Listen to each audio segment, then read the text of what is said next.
how I could see.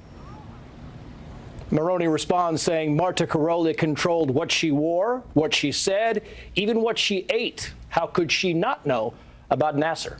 Martha. Trace, thank you. Here now, Jordyn Wieber, Olympic gold medalist and survivor of Larry Nassar's abuse. As you said in the courtroom, you're a victim, but you are an Olympian, first and foremost. And we congratulate you on that, Jordyn. You're an amazing person, and all of you are, for standing up and talking about this. So thanks for being here tonight. So when you watch and you listen to Marta and Bella Caroli, and she, crosses her arms over herself and says, "How could I have known? Even the parents didn't know." What do you think?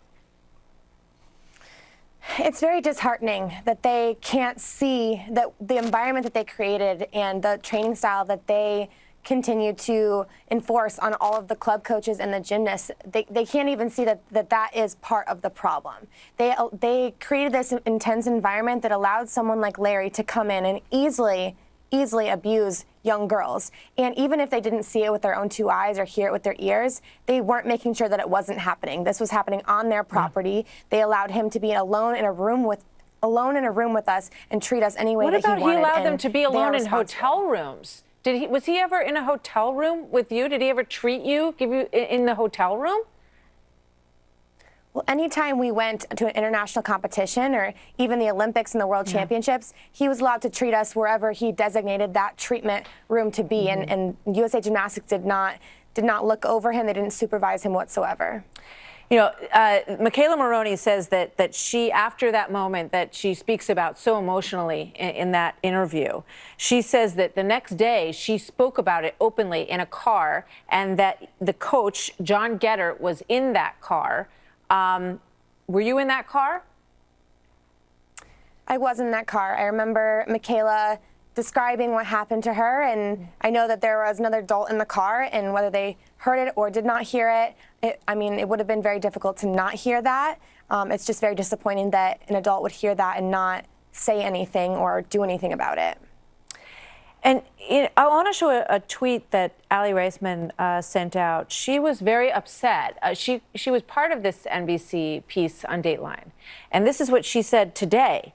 "Our prime time for investigative piece, no interview scrutiny of recent executives of USAG, the organization responsible for the sport and much of this mess. Why?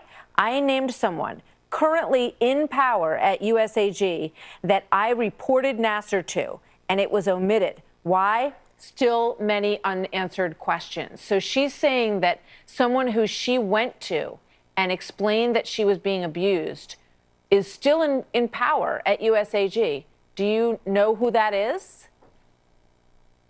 I have my suspicions. I don't know 100%, but I do know that even though the board of directors at USA Gymnastics all resigned, the people in power that have the most interaction with the athletes on day-to-day at the training camps, at the competitions, they are all they're still the same people there. And so I have a feeling it's one of those people, and I think that as long as they are still in power, USA Gymnastics is never really going to understand what truly the problem is and how to accept accountability for what they have enabled an abuser to do and the culture that they have created. Do you think that USA Gymnastics, that there should be hearings, that they should be investigated?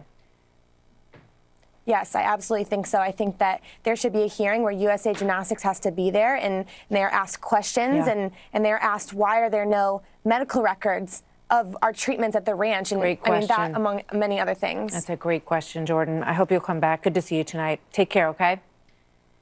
Thank you. You as well. Thank you. So coming up.